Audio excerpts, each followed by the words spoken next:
Senhor Jesus, povo de Deus. Amém. Quantos estão felizes nessa noite? Diga amém. Amém. Agora, quantos estão mais felizes do que eu? Diga amém. Amém. Não, nós empatamos. Eu também estou muito feliz por estar aqui mais uma vez. E nós estamos no mês 8. Praticamente já passamos da metade do ano, participando de mais uma Santa Ceia do Senhor. E domingo que vem já é o Dia dos Pais também, não é isso? Então, o mês de agosto praticamente já está indo embora, está indo muito rápido. O tempo está passando muito rápido, mas graças a Deus que nós estamos aqui. E é muito bom que o tempo passe rápido, e até isso é cumprimento das Escrituras. Que a Bíblia diz assim, que os tempos atuais, eles são abreviados por nossa causa. Jesus falou assim, que se tais tempos não fossem abreviados, nenhuma carne se salvaria, mas por amor dos escolhidos, o Pai abreviou esses dias. Então, não dá tempo de fazer nada, né? Em relação às coisas de Deus, em relação às coisas pessoais, nós temos que observar e ver o que realmente é a prioridade e focar naquilo que é prioridade. As coisas do reino ainda são prioridades. Amém? Então eu quero convidar você que abra sua Bíblia juntamente comigo no Evangelho de Mateus, capítulo de número 24.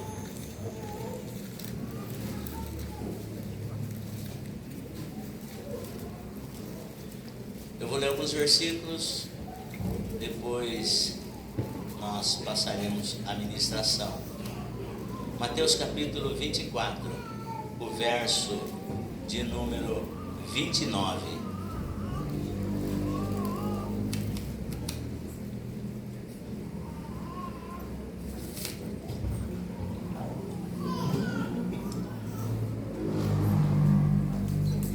Mateus é o primeiro evangelho.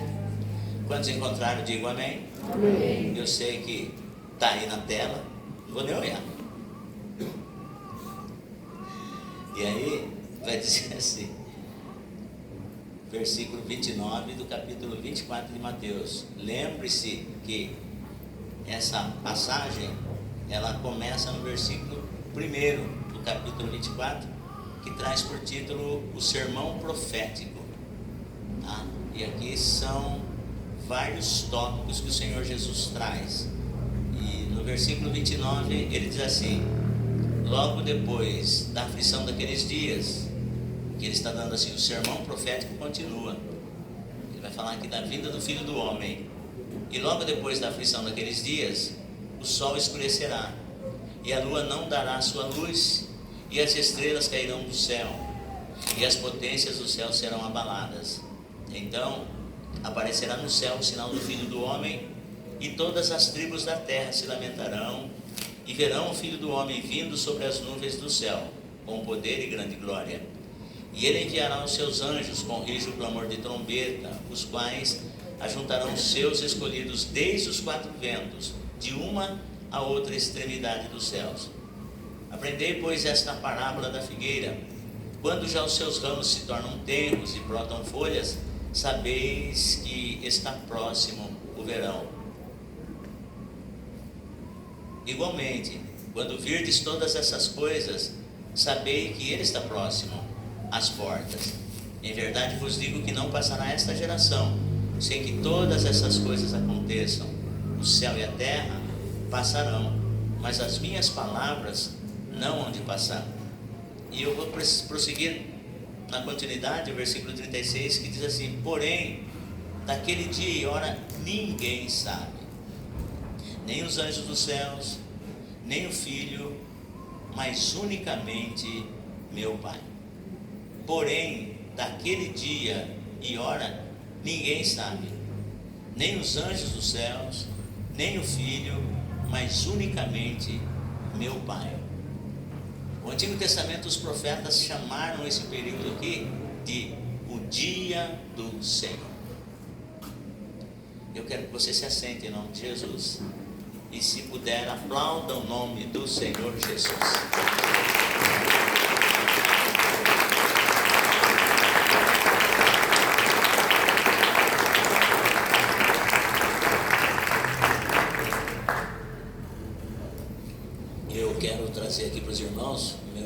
mais sinceros agradecimentos a toda a igreja, que os irmãos veem que a gente tinha como projeto, para esse ano principalmente, a construção da nossa cozinha, para que nós possamos fazer os nossos eventos.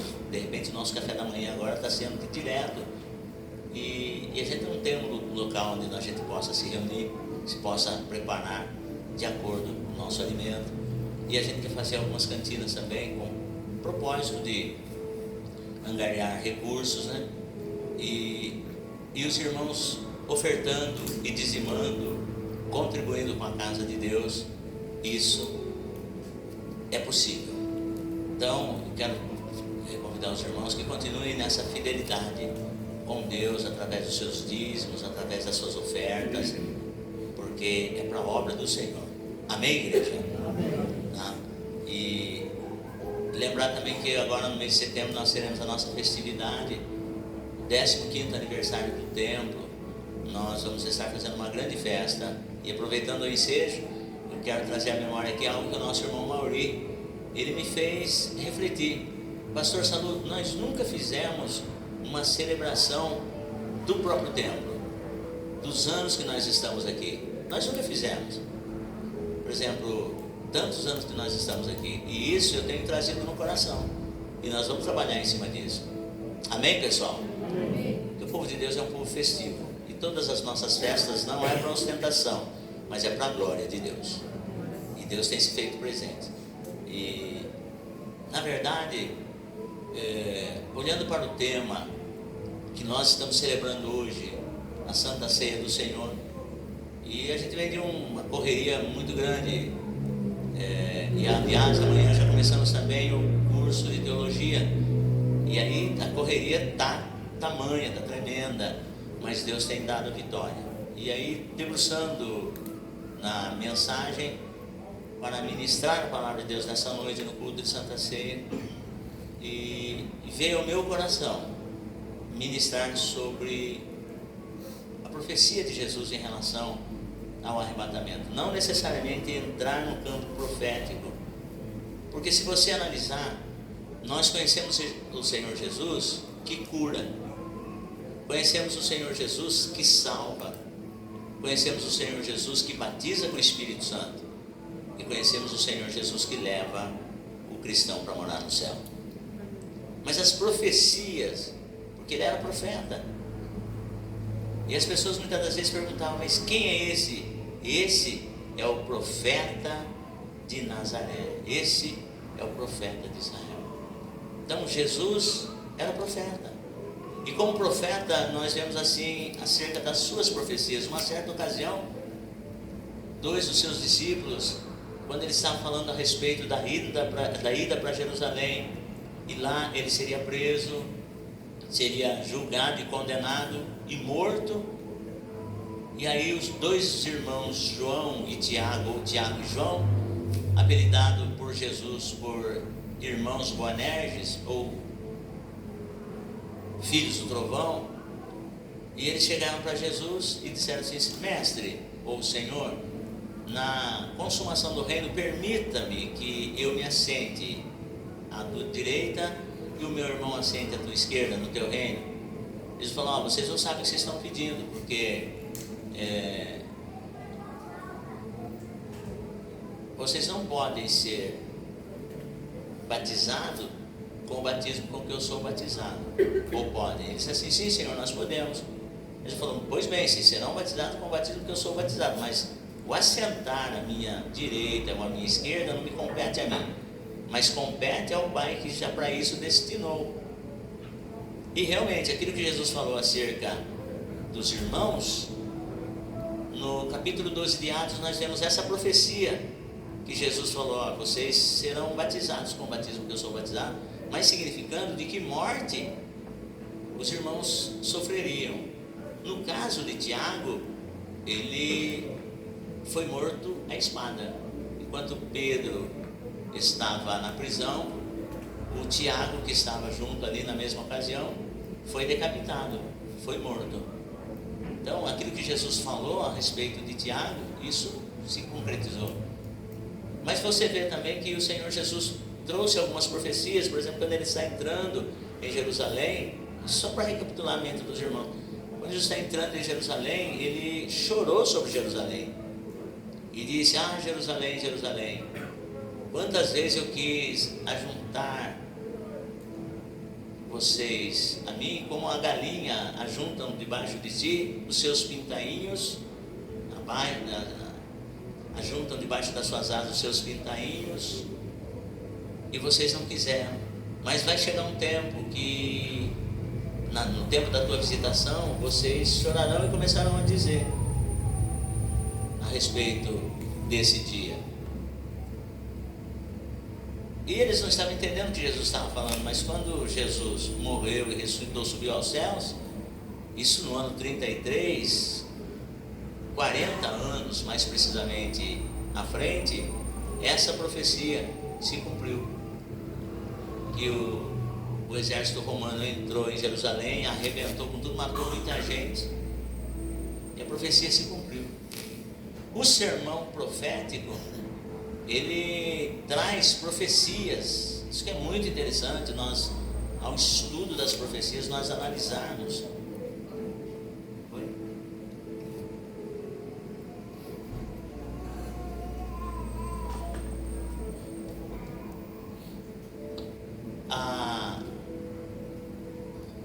Quando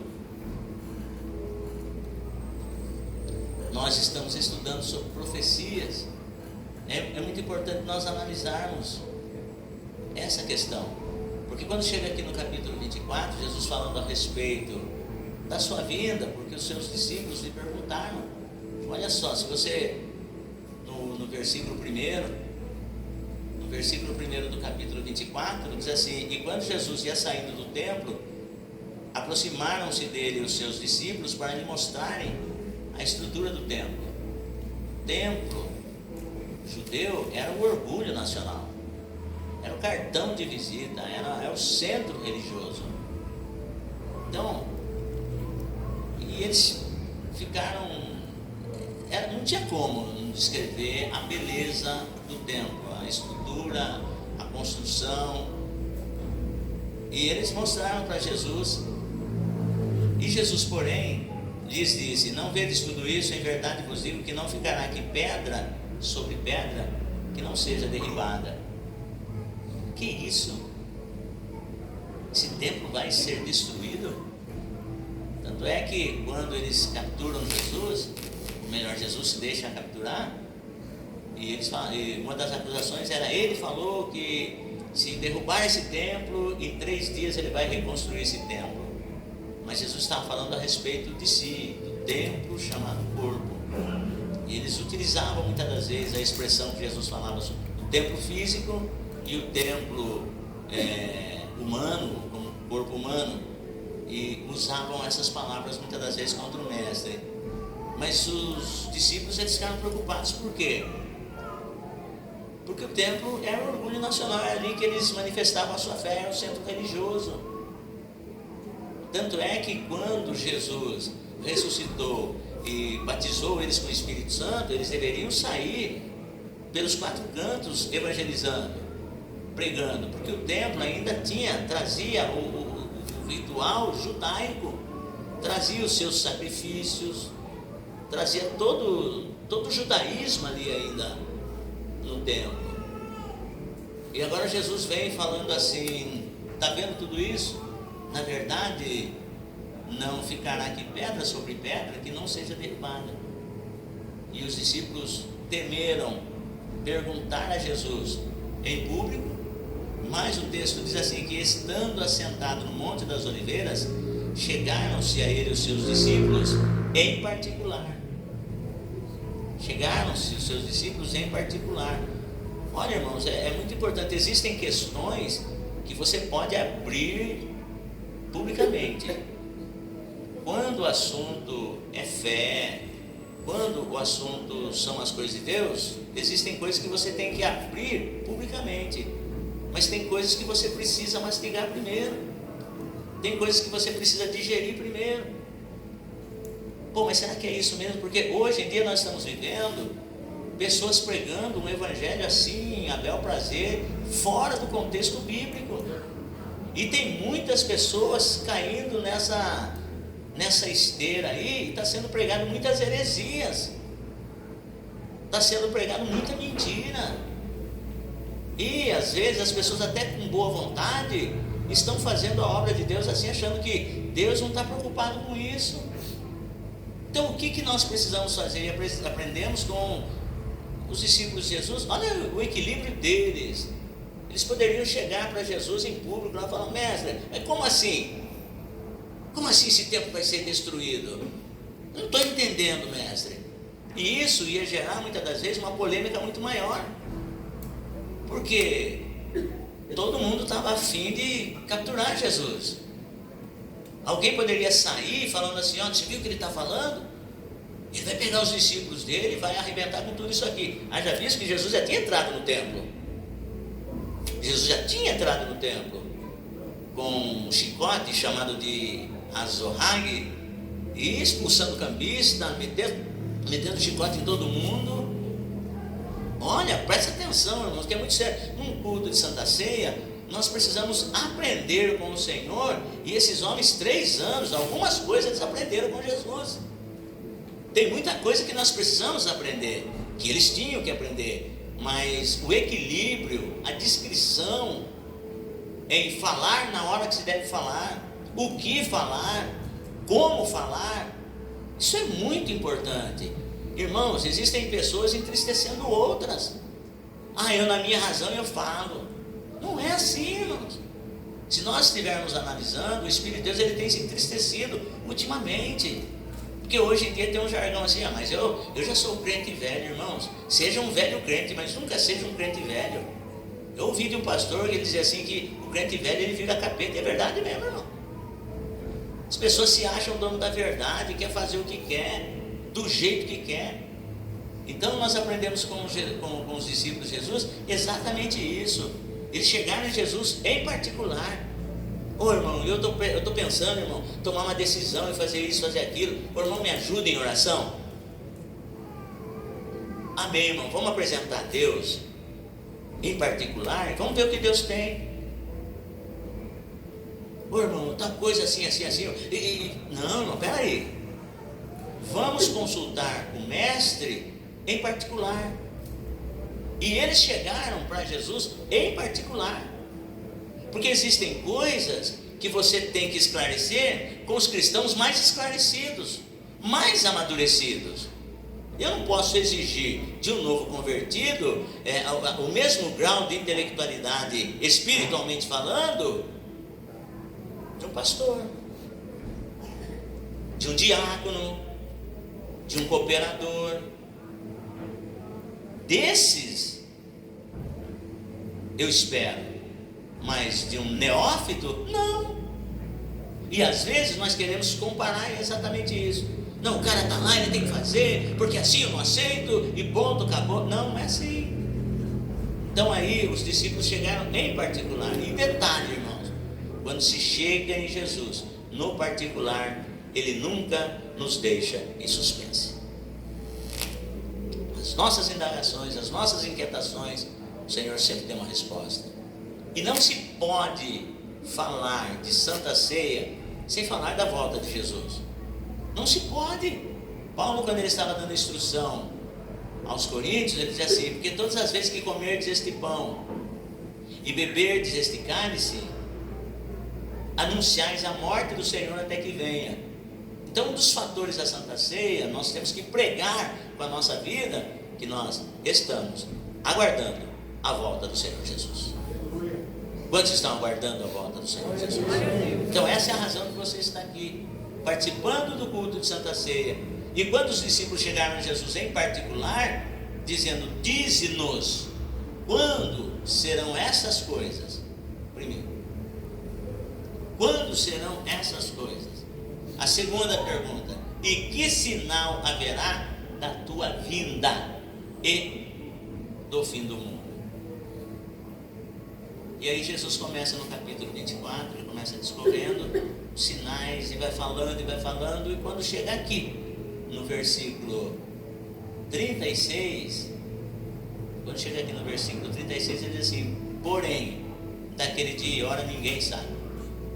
nem os anjos dos céus e nem o Filho, mas unicamente meu Pai. E ele começou a falar com seus discípulos o que iria acontecer. Para o judeu, essa profecia é aqui assim, ó. Você não pode focar nela única e exclusivamente para um grupo determinado de pessoas, não. Existem eventos aqui que é para o povo judeu. E existem eventos aqui que acontece para a igreja. Existem profecias que eram para aquela época, que ia se cumprir ali. Mas existem profecias que vai se cumprir com o povo judeu. E a profecia que diz respeito a mim e a você está ligada ao arrebatamento da igreja. Então não se tem como falar de Santa Ceia se não falar da volta do Senhor, falar da volta de Jesus. Mas olhando, a pergunta que não quer calar é: qual a importância para nós hoje que eu estou falando é esse tempo? Não esmiuçar o tema sobre escatologia, que é a doutrina das últimas coisas, porque, irmãos, eu pretendo e quero para esse ano, se o Senhor assim nos permitir, trazer ainda um congresso, algo do tipo, que nós vamos estar falando sobre escatologia bíblica, que é a doutrina das últimas coisas. Mas não é um assunto para um dia, não é um assunto para 2 dias, é um assunto para uma semana, porque vai muito longe. E uma semana ainda é pouco. Mas eu quero me programar, eu quero me preparar com os departamentos. Por isso a igreja tem que se unir. Esse povo de Deus tem que se unir. Porque em cada evento a gente precisa ter um coffee break, as pessoas que vão participar conosco palestrando esse tema. Não serei eu palestrante, mas eu quero contactar pessoas que realmente falem da palavra de Deus, na presença de Deus e a palavra de Deus. Então, se nós conseguirmos ainda para esse ano, gostaria de fazer assim, tipo uma semana, para que os irmãos entendam e se coloquem na posição que nós precisamos, porque Jesus está voltando. Tudo isso que nós estamos vendo, todos esses acontecimentos de uma forma assim tão clara, a igreja não pode dormir o sono da indolência. Porque qual a importância para nós? Esse tema sobre a volta do Senhor. A importância de se falar da volta do Senhor Jesus, primeiro para nós, evitar as especulações sobre quando se dará. Porque houve tempo que alguns segmentos religiosos, eles afixaram datas para a volta de Jesus, e isso não aconteceu. Mas na verdade tem muitas pessoas: nossa, quando será que Jesus vai voltar? Quando será que Jesus vai voltar? Então, na verdade, Jesus já deixou claro aqui, ó, no versículo 36, porém, daquele dia e hora, ninguém sabe. Ninguém. Quando se dará esse dia que Jesus vai voltar? É importante nós entendermos que Jesus virá em 2 fases. A primeira fase é para a igreja. Quando ele vem, não sei, mas a qualquer momento ele vai chegar. Então, daquele dia e hora, ninguém sabe. Jesus falou isso há 2000 anos atrás. Daquele dia e hora, ninguém sabe. Nem os anjos, nem o Filho. Jesus está se referindo a si mesmo, mas unicamente meu Pai. Então, no culto de Santa Ceia como hoje, é importante nós falarmos da volta do Senhor Jesus? Sim. Mas com que finalidade? A importância máxima é para nós evitarmos especulações. Se na escola falarmos seus filhos, se alguma denominação falar que, porque eu recebi uma revelação que Jesus vai voltar, já vai repreendendo no nome de Jesus.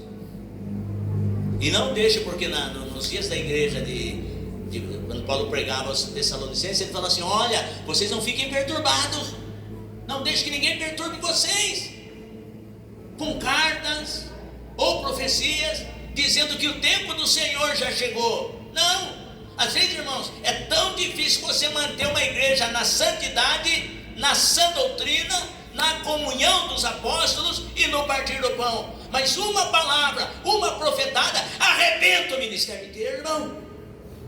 Nós precisamos ter responsabilidades. Precisamos evitar especulações. Aqui o tema é especulação a respeito da vinda do Senhor Jesus. Mas tem muitas coisas que eu não sei, que eu não tenho certeza, entro no campo da especulação. Isso não é bom. Isso traz problemas. Tem muitas pessoas se arrebentando aí com as fake news da vida, disseminando coisas de outras pessoas, o que não é verdade, ou que não tem certeza. Então, a vinda do Senhor Jesus, esse tema, num dia de Santa Ceia, é importante para nós, primeiro, para evitar a especulação. Olha, eu não estou preocupado quando Jesus vier. Eu preciso estar preparado quando esse dia chegar. É isso que nós precisamos, estar preparados. Eu vou me preocupar, eu não sei, quando será que Jesus vai voltar? Algumas pessoas procuram versículos bíblicos, usa a tal da numerologia, falam, pegando o capítulo 1 de Gênesis, mais o capítulo 12 de Daniel, mais chegando no capítulo 24 de Mateus, chega-se à conclusão que Jesus vai voltar no dia tal. Para com isso, não fique no campo da especulação, não fique preocupado quando Jesus vai voltar, mas esteja certo e preparado que quando Ele voltar, nós vamos com Ele para as nações celestiais. A importância de se falar da volta de Jesus, como Paulo falou, doutrina de Santa Ceia. Preciso estar preparado. É importante também, por quê?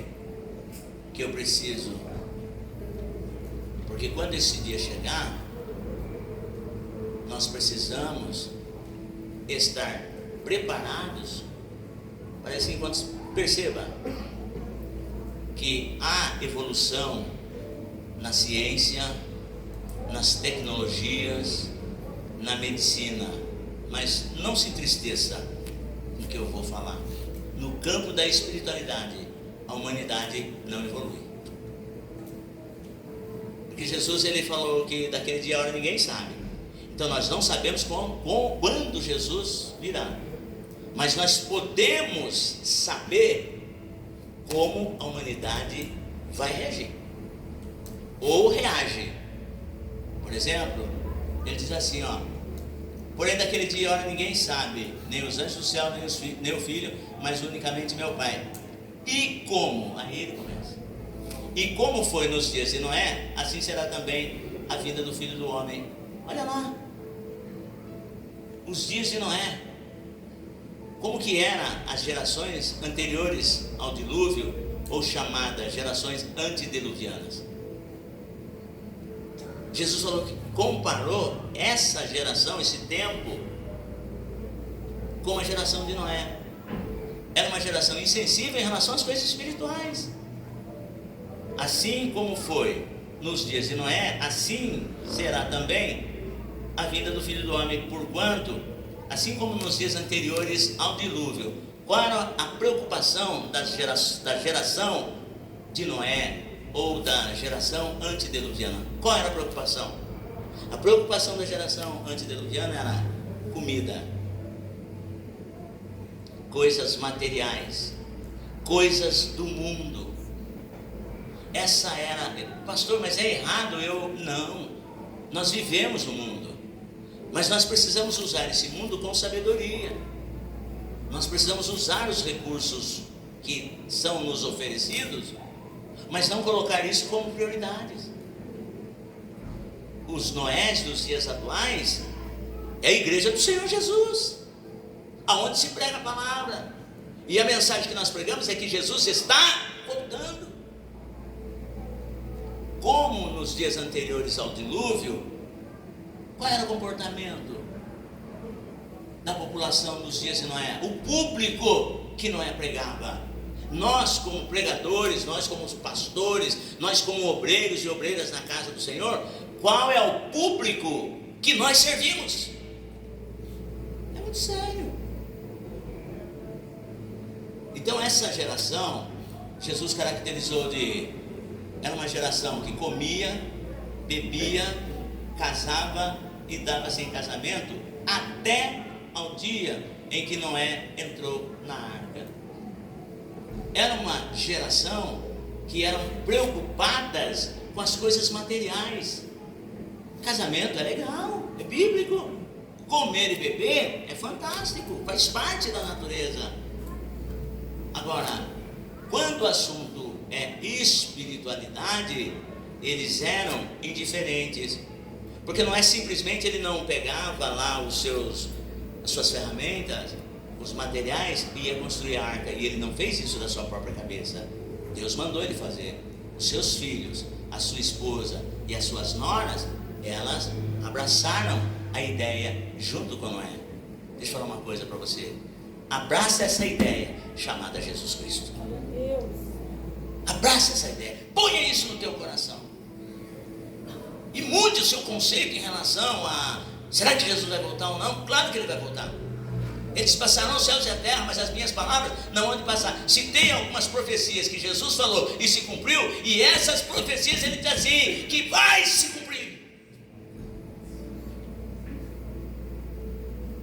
Em relação às coisas espirituais, a geração de Noé era uma geração indiferente, porque todos os dias viam Noé construindo a arca. Sabe quanto tempo Noé levou para construir a arca? 100 anos. 100 anos. E as pessoas, caramba, será que eles não se tocavam? Não, esse cara não está brincando não. No começo eu achei que ele estava louco. Ele está falando que está construindo uma enorme embarcação, porque o Deus que ele serve vai mandar um dilúvio. Mas que conversa é essa? Nem chuva não tem. Nós nem sabemos o que é isso. Primeiro dia, segundo dia, escute o que eu estou dizendo para você. As pessoas que te conhecem hoje, mas no início da sua conversão, achava que era fogo de palha, achava que os crentes fizeram lavagem cerebral em você, acharam que daqui 15 dias, 20 dias, você ia voltar ao que se fazia antes. E muitas pessoas, elas olharam e falaram: não, peraí, tem alguma coisa aí. Porque um dia, um mês, um ano, 3 anos, 28 anos, o cara na mesma pegada, tem coisa de Deus aí. Agora, como é, os seus ouvintes eram indiferentes, porque passaram 30 anos, eles não perceberam, continuaram naquela mesma vida. Noé entrou na arca, eles nem perceberam, 100 anos. E detalhes, que Noé fosse um cara maluco, beleza, mas toda a sua família, a esposa, os filhos, pense comigo, a humanidade não evolui, escute o que eu estou dizendo, porque os filhos de Noé tiveram as mesmas dificuldades que os nossos filhos têm hoje, frequentam os mesmos ambientes escolar, a esposa vai no cabeleireiro, vai na manicure e tal, e quando chega lá começa a conversar. Olha, a Bíblia não diz o nome da mulher de Noé, mas eu acredito que quando ela chegava no ambiente que as mulheres frequentavam, e ela era motivo de chacota. As pessoas chegavam lá: ô fulana, que conversa é essa? Que trambolho é aquele que o seu marido está construindo lá e falando que Deus vai destruir esse lugar aqui?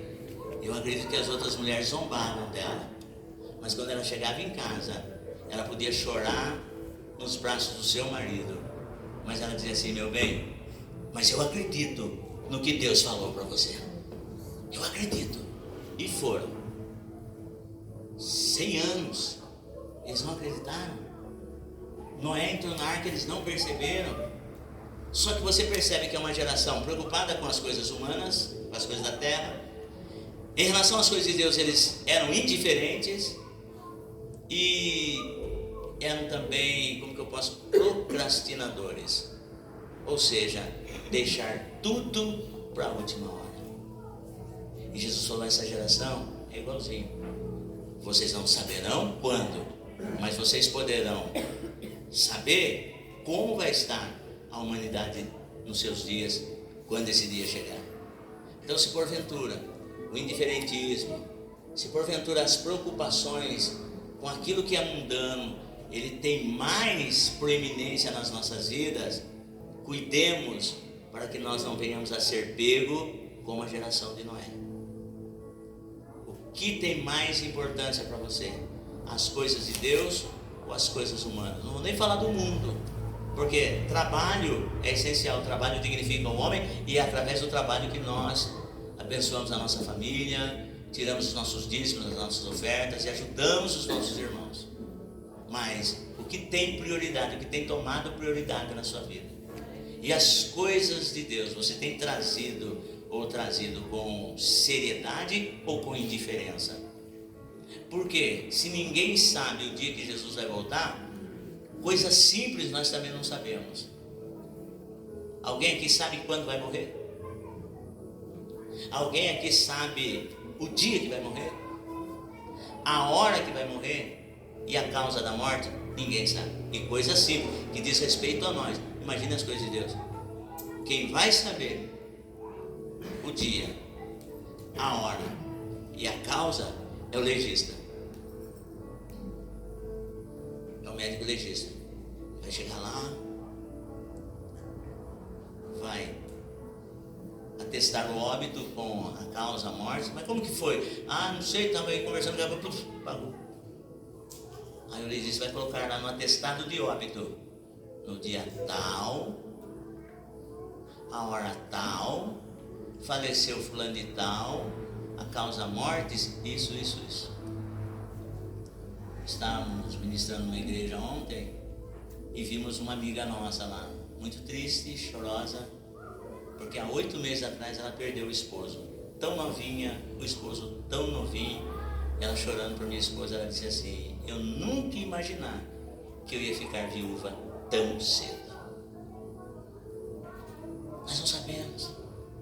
Então nós não podemos começar a levantar questões que estão além daquilo que Deus não revelou para nós, mas que nós estejamos preparados. Como que nós tratamos as coisas de Deus? Eu vou para minha casa, pretendo sair daqui para minha casa, quinta-feira, rever o rosto dos irmãos. Será que eu vou vê-los? Não sei. Por isso eu trato a minha vida espiritual como se fosse o último momento. Para mim, todo culto é o último, porque eu não sei se eu vou voltar a rever os irmãos. Eu me deito para dormir, agradeço a Deus pela minha vida, pela vida da minha esposa. Quando eu levanto no outro dia de manhã, eu boto a minha mão no pescoço de Dona Marli, está quentinha, respirando. Falei: Jesus, eu agradeço por mais um dia que o Senhor me deu de presente a companhia da minha esposa. Mas aqui não resume tudo. A morte aqui não resume tudo. Porque falar da vinda do Senhor Jesus é importante, porque nós precisamos estar vigilantes. Porque vai ser quando Jesus voltar aqui para a igreja, a primeira, a parúzia, a volta de Jesus para a igreja, vai ser algo surpreendente. Vai ser algo surpreendente. O maior evento que nós... E isso deveria encher o nosso coração para trabalhar para Deus, para não ter desânimo, para não olhar para as dificuldades, porque no mundo nós teríamos aflições. Nós teremos aflições. Mas eu estou aqui participando da Santa Ceia, estou com o coração radiante de alegria, porque Jesus não veio ainda. Eu não estou preocupado quando Ele virá, mas eu preciso me preocupar em estar preparado para quando Ele voltar. Mas enquanto isso não acontece, eu preciso me fortalecer na fé e fortalecer os irmãos. É isso que eu estou aqui. Aí você entende assim que nós precisamos estar preparados. Olha só o versículo 42, ele diz assim,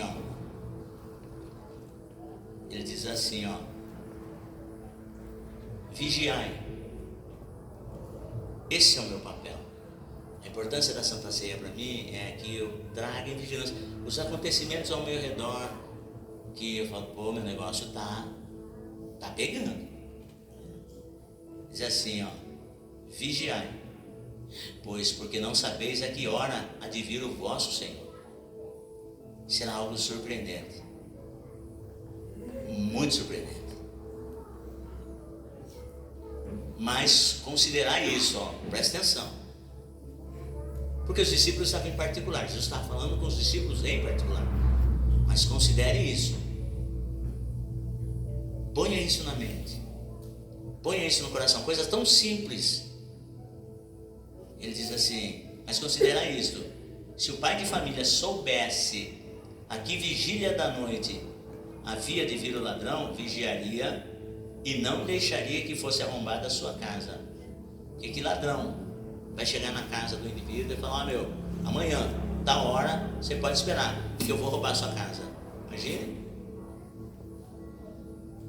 Ele vai falar por quê? Porque ele sabe que o dono da casa, ele vai fazer de tudo para proteger a casa. Você pode até querer entrar, mas você pode até entrar andando, mas você vai sair de barquinho. Mais ou menos assim. Considere isso. Por isso estáis vós apercebidos, porque uma das questões da população antediluviana, eles não tinham percepção. Eles tinham falta de percepção.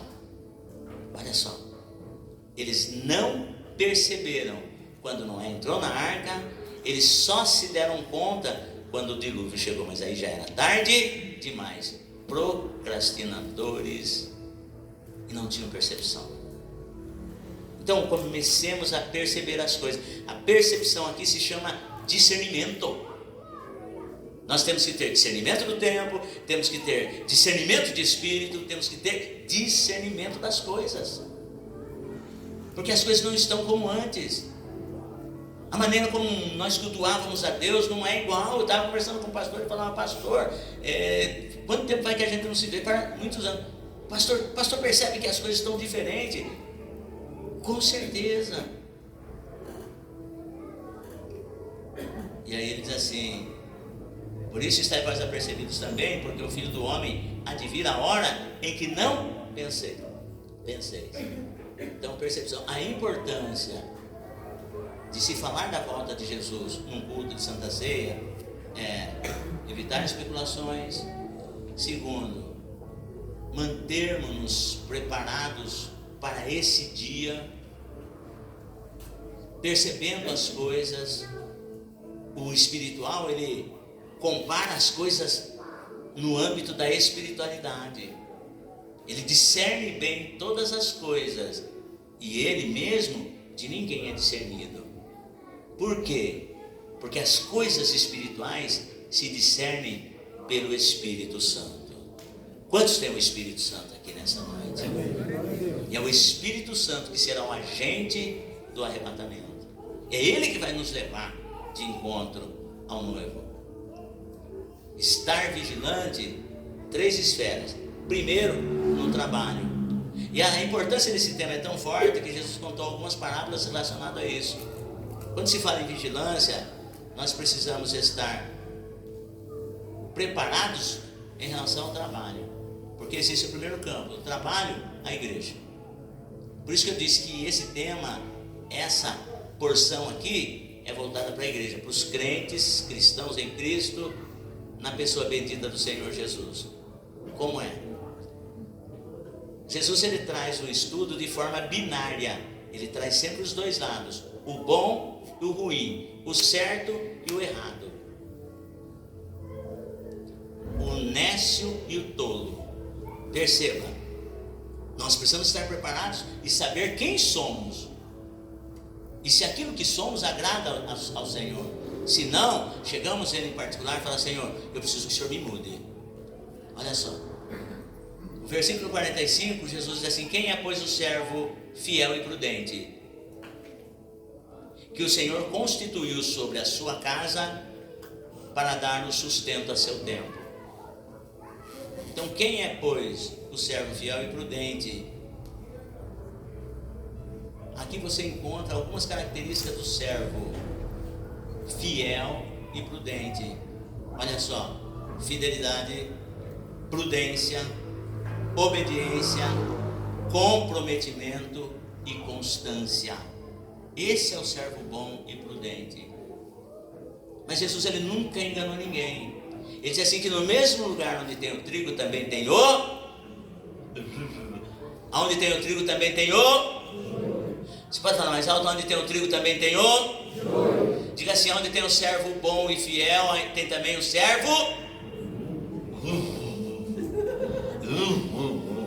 Nossa. Onde tem o servo útil também tem o servo Aonde tem o servo útil, também tem o servo. Acabou. A importância da Santa Ceia para nós é isso. Não é o que eu penso, não é o que eu acho, não é o que eu concordo ou o que eu não concordo. Não. É o que o mestre falou, aleluia. É o que o mestre mandou, aleluia. Por isso que ele pegou os seus discípulos em particular. Porque se ele pega no meio da multidão, o negócio ficava complicado. E eram esses que sairiam nos quatro cantos, levando a mensagem do Evangelho. Porque se eu quero que as pessoas se convertam, se eu quero que os da minha casa se convertam, como que eu ajo na casa de Deus? Aí ele diz assim, ó: quem é, pois, o servo fiel e prudente com todas essas características que eu dei para o irmão, que o Senhor constitui sobre a sua casa para dar a seu tempo o sustento. Bem-aventurado aquele servo que o Senhor, quando vier, achar servindo assim. Em verdade vos digo que o porá sobre todos os seus bens. Porém, se aquele mau servo, e aquele das características do mau servo, quais são?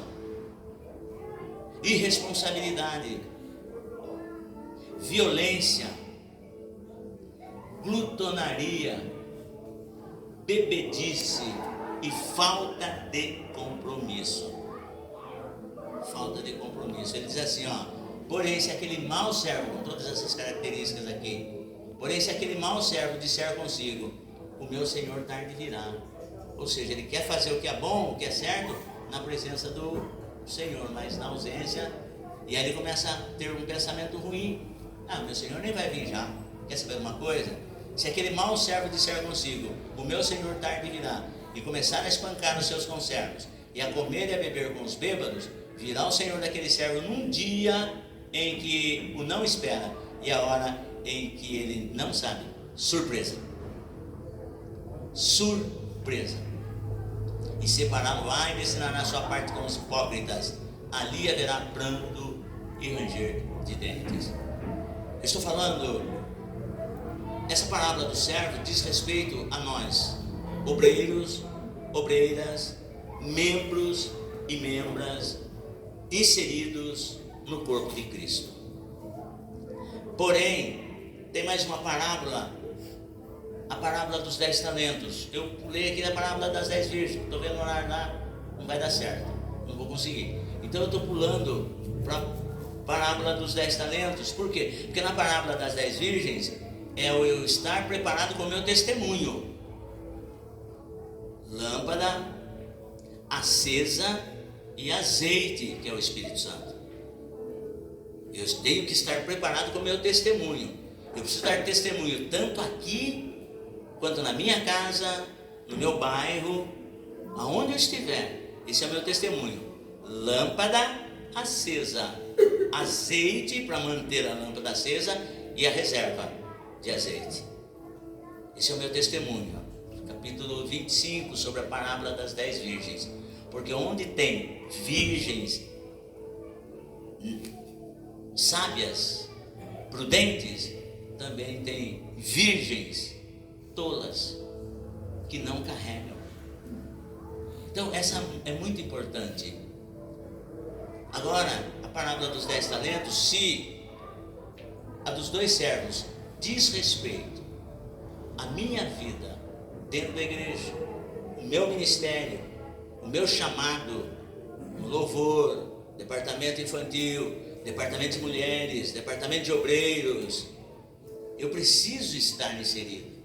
Agora, como eu sirvo? A parábola dos 10 talentos, ela vai mostrar a minha vida cristã, independente do cargo que eu exerço, lá fora, lá no mundo. E ele vai dizer assim, ó: porque isto também é muito importante. Então a importância da Santa Ceia e ministrar sobre a volta do Senhor Jesus é motivo de conforto para nós. É motivo de nós falarmos: opa, tem alguma coisa em mim que precisa ser mudada.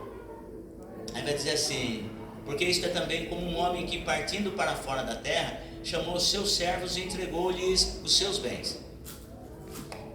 Escute, tudo que você faz na obra de Deus não é sua. Essa voz maravilhosa para louvar, esse raciocínio para ministrar a palavra, para presidir, para dirigir, isso não é seu. Foi entregue. E aí diz assim: entregou-lhe os seus bens, e a um deu 5 talentos, e a outro 2, e a outro 1, a cada um segundo a sua capacidade, e ausentou-se logo para longe. Escute, por que o Senhor não me deu, por exemplo, 5 talentos? Porque Ele sabe que a minha capacidade é para 2. Por que Ele não me deu 2 talentos, mas me deu 1? Porque Ele sabe que a minha capacidade é para 1 talento.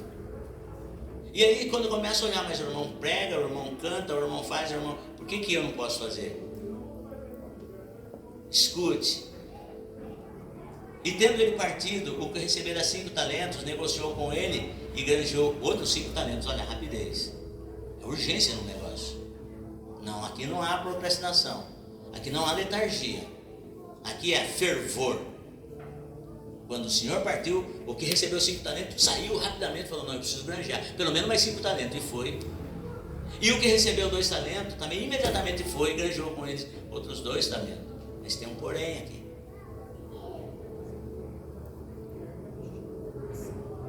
Mas o que recebera 1 foi e cavou na terra e escondeu o dinheiro do seu senhor. E ele tinha suas razões. Todos nós temos as nossas razões. Ah, eu não fiz por causa disso. Ah, eu por causa daquilo outro. Eu por causa daquilo outro. Porém, vai chegar um momento, a volta do Senhor Jesus, para nós, é o dia do acerto de contas. Tudo que nós fazemos vai ter a recompensa. Pegando esse gancho, e eu venho falar para os irmãos assim, que falar da volta de Jesus no dia de Santa Ceia é importante para nós.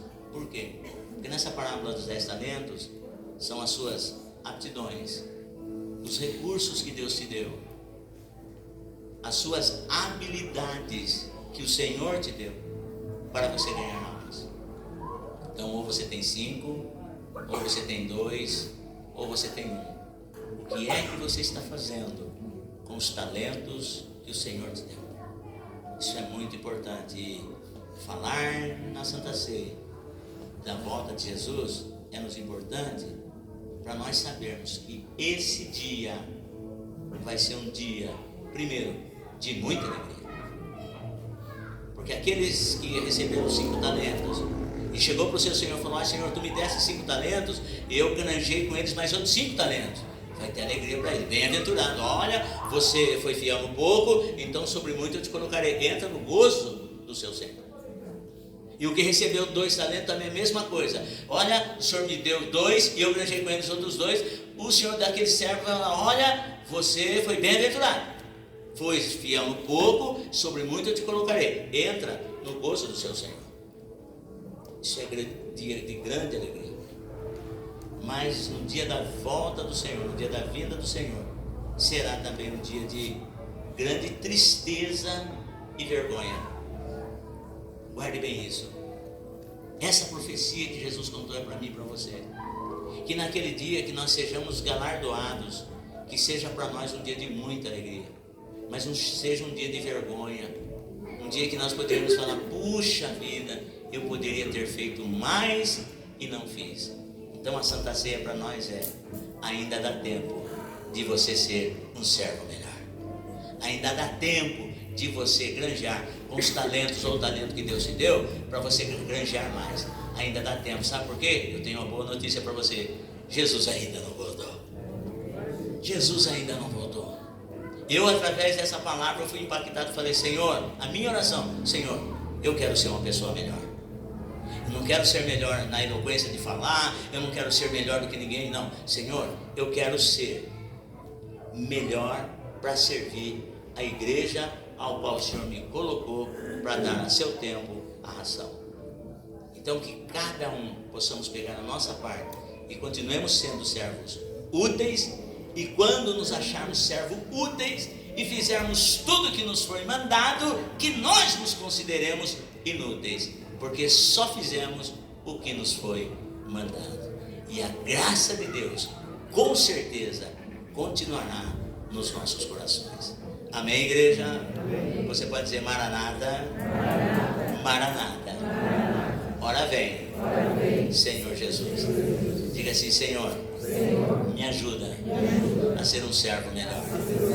Senhor, me ajuda a granjear com sabedoria, prudência e fidelidade com os talentos que o Senhor me deu. Amém. Coloque-se de pé em nome do Senhor Jesus. Vamos agora apresentar